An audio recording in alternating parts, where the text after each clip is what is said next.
Vamos direto ao ponto. Esta análise mergulha de cabeça em uma das histórias mais eletrizantes e, honestamente, mais explosivas de todo o período colonial brasileiro. É um verdadeiro barril de pólvora.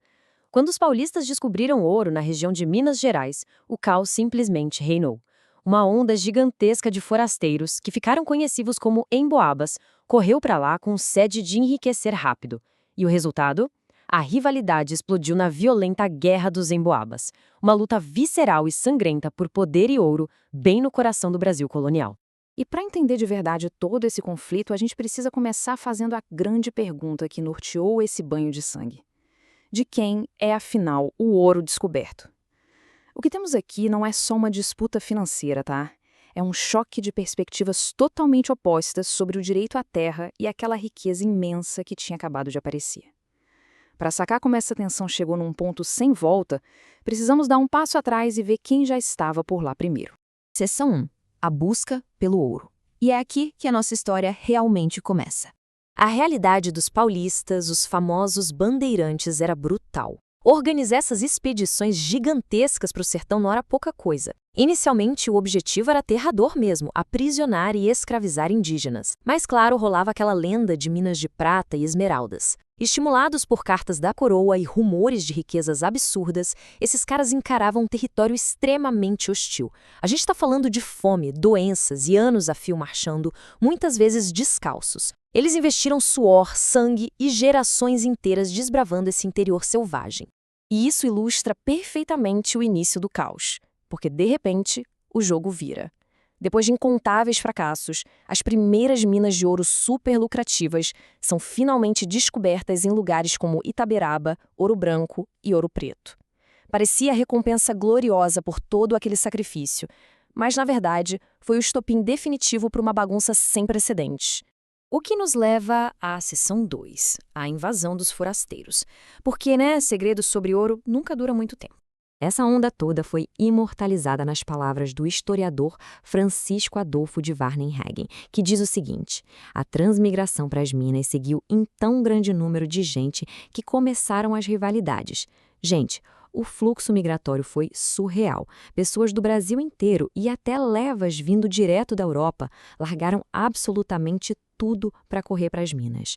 A população de recém-chegados engoliu rapidamente o grupo original de paulistas. E foi exatamente nesse choque que o ressentimento criou raízes. Vamos para a seção 3. Afinal, quem são os emboabas? O que é muito interessante aqui é a origem desse nome. O termo emboabas não veio da Europa, tá? Ele tem raiz indígena, derivado de embá-aaba. Foi a palavra que os locais adotaram para rotular de um jeito bem pejorativo mesmo essa onda gigantesca de forasteiros. Eles usavam roupas diferentes, botas pesadas, que pareciam pássaros emplumados. Enfim, ao dar um nome para esse invasor, os paulistas fecharam o próprio grupo e ancorraram aquele ódio de quem via outras pessoas colhendo o que eles tinham plantado. Aqui a gente percebe a tempestade perfeita se formando.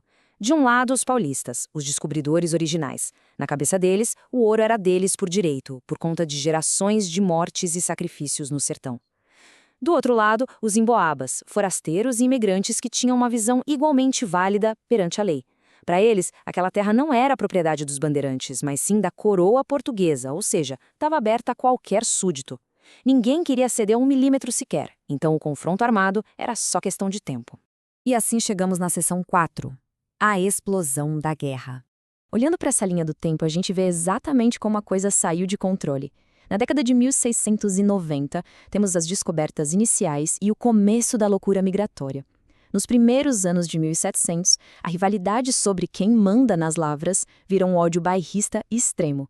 E aí, em 1708, o que era hostilidade do dia a dia virou uma guerra civil declarada, atingindo seu ápice no Rio das Mortes.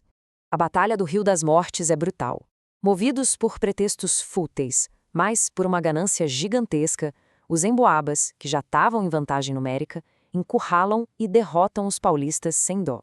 Não foi só uma batalha ganha, foi uma tomada de poder hostil. Os descobridores originais foram simplesmente varridos da liderança local.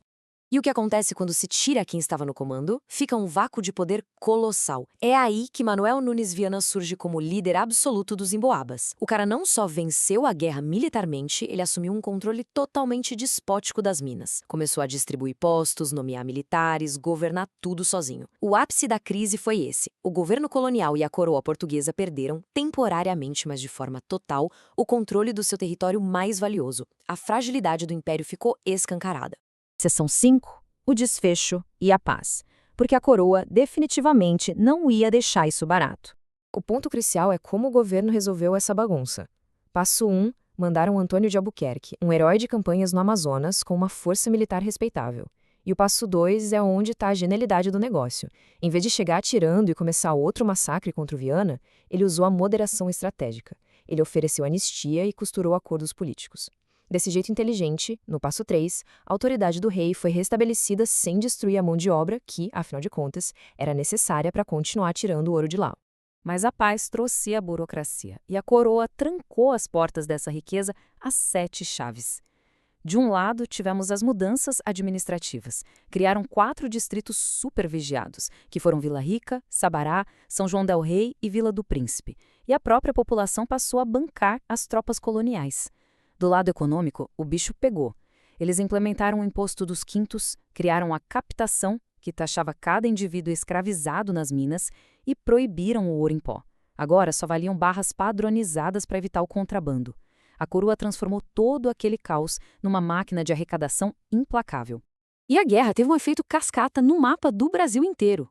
Os paulistas, derrotados e expulsos da terra que eles mesmos encontraram, não baixaram a cabeça. Eles foram ainda mais para o interior. Graças a figuras como Miguel Sutil, eles acharam depósitos de ouro gigantescos em Cuiabá, empurrando a fronteira lá para Goiás. Só que, claro, o ciclo recomeçou, gerando novos conflitos brutais contra populações indígenas locais, como os Paiaguás, e criando novas dores de cabeça administrativas para a coroa em cenários cada vez mais distantes. O que nos traz a esta reflexão final e provocativa? Como essa sede insaciável por ouro redesenhou permanentemente as fronteiras e a própria sociedade do Brasil. A Guerra dos Emboabas não foi só uma briga isolada por pedras brilhantes. Foi a faísca que forçou a interiorização do país, criou cidades inteiras no meio do nada, colocou descobridores e forasteiros em pé de guerra e ergueu um sistema tributário cujas marcas duram até hoje. Fica o convite para a gente continuar observando como a ambição humana molda a história. Muito obrigado por acompanhar esta análise e até o nosso próximo mergulho pelo passado.